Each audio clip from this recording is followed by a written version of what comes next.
Miss Catherine Bernardo, abay nakakuha ng hustisya sa pamamagitan ng balitang ito. But before that, if you haven't subscribed yet to my YouTube channel, please don't forget to like, share, and subscribe at hit mo na rin ang notification bell for more showbiz updates.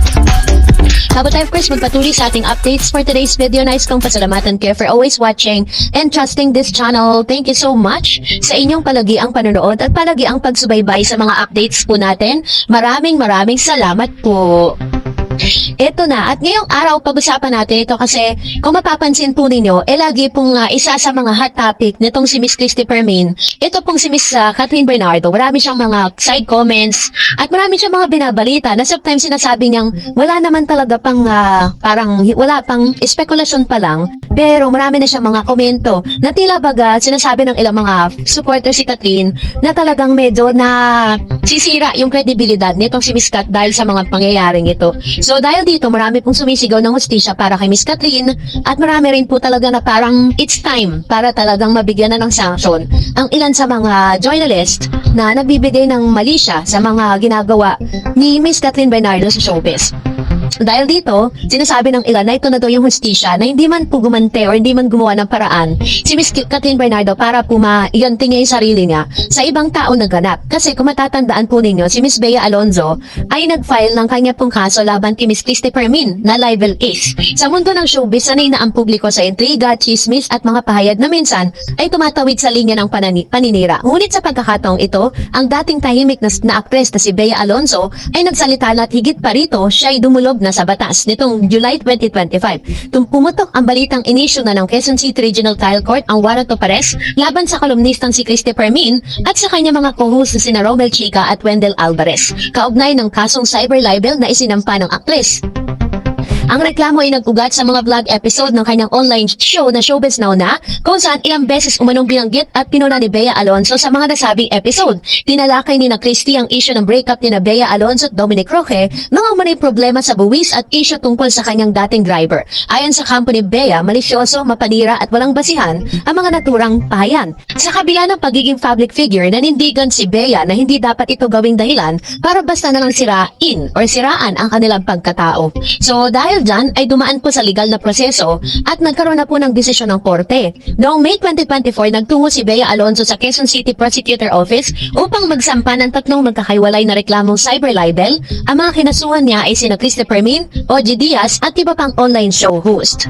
Pagkaraan ng halos isang taon ng pagsusuri ng ebidensya at mga transcription ng blogs, naglabas ng resolusyon ng Quezon City Prosecutor's Office noong June 2025 na may prime facie evidence laban sa grupo ni na Christy. Inirekomenda ng prosecution na ituloy sa korte ang kaso. Noong July 21, 2025, formal na naglabas ng warrant of arrest ang RTC Branch 93 at titinakda ang bail amount na 48,000 bawat akusado. Inatasan ng korte ang kanilang agarang pag-aresto, ngunit dahil sa available offense ito, inaasahang magpupose ng piyansa ang kampo ni Fermin. So, sa kampo naman ni Bea Alonzo, si Atty. Jose Manolo Garcia, abogado ni Bea, ay nagpahayag ng paglabas ng warrant ay tagumpay para sa katarungan at integridad ng kanyang kliyente. Hindi ito laban para lang kay Bea, kundi laban ng lahat ng artistang ginagawang biktima ng pang-aabuso gamit ang digital platform. Hindi lisensya at pagiging entertainment vlogger para manira. Dagdag pa ni Garcia, hindi raw tinatarget ni Bea ang kalayaan sa pamamahayag, kundi inaaksyonan lamang ang paninirang puri at maling impormasyon. Sa panig naman ni Christy Fermin, si Christy Fermin naman ay nagpahayag sa kanyang programa na nagbulat siya sa paglabas ng warrant, ngunit handa siyang harapin ito. Sabi niya, trabaho lang ito, parte ito ng pagiging komentarista. O may kaso, kakasuhan. Ilalaban din namin yan. Hindi namin kami tumatakbo sa pananagutan. Tinutukoy rin ni Christy na matagal na siyang nasasangkot sa mga ganitong kaso bilang bahagi ng showbiz journalism.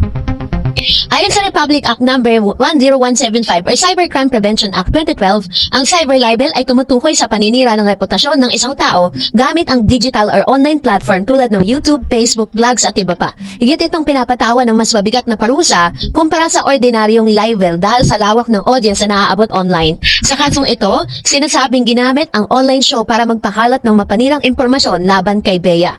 So dahil dyan, meron po makareaksyon ang publiko patungkol dito. Naging hati ang opinyon ng publiko. May mga nagsasabing tama lang ang ginawa ni Bea upang mapanagot ang mga nag-aabuso sa digital media. Komento ng isang netizen, hindi porkit sikat, matagal ka ng reporter, may karapatan ka ng siraan ng tao. Go Bea.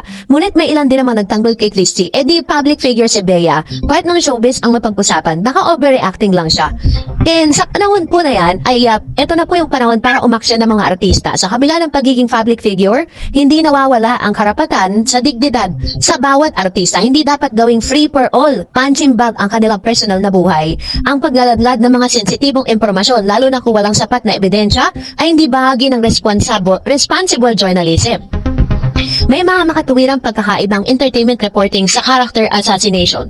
Kung ang isang opinyon ay may halong personal na insulto, maling impormasyon at intensyong manira, ito ay dapat tawaging paninirang puri.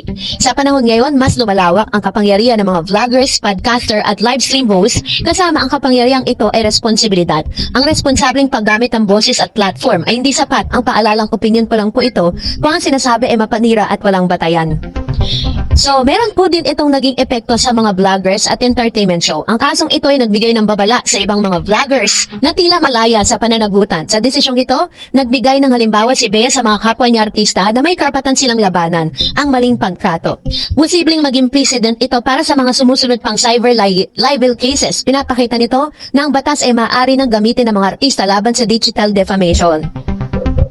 Ang cyber libel case na ito ay hindi lamang usapin ng dalawang personalidad sa showbiz. Isa itong pambansang diskurso sa tamang paggamit ng kalayaan sa pamamahayag sa panahon ng internet. Isinampa ni Bea Alonzo ang kasong ito hindi lang upang protektahan ang sarili kundi upang igit ang karapatang pantao sa respeto at dignidad. Sa panig naman ni Christy Permin, ito ay isang laban para sa kalayaan sa pamamahayag. Ngunit tulad ng kasabihan, ang kalayaan ay may kalakip na pananagutan.